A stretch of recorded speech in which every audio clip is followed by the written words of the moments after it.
Magandang umaga sa inyo mga kabalweg. Kami ay magte-testing ngayon ng aking ginawang side scope camera holder. Hindi ko na-ready mo sa inyo kasi bilisan tapos wala namang idea kung talaga maganda. Ibon po ang aming titestingin at subukan ko lang pero maganda naman ang kanyang kuha. Tingnan lang natin yung mga patama kung maganda talaga mga kabalweg. So, kung bago ka lang sa aming channel, huwag niyo po kalimutang mag-subscribe at mag-like na rin para lagi kayong updated sa aming mga video.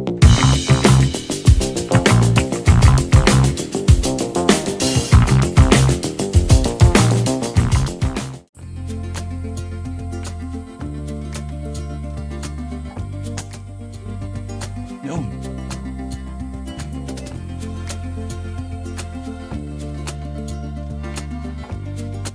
Hindi ba yun? O iba yung laglag lado sa ano?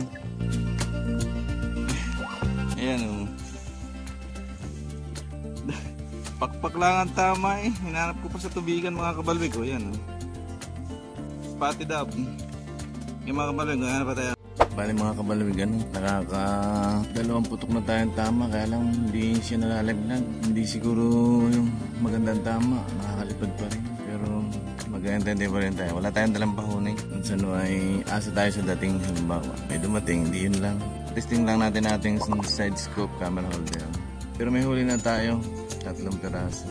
Yung dalawa, hindi na puruhan, nakalipad, pati dab. Hindi kasi tayo makakapag kasi pipito na lang ang bala natin. Wala pa tayo kasing bala.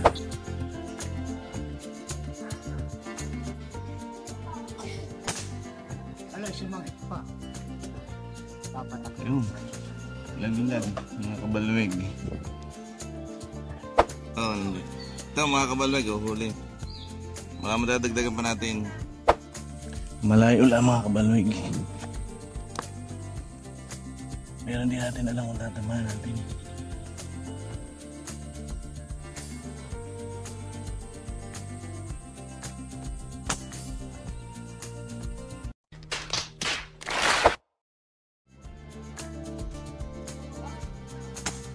Wala eh. Yun, bato-bato.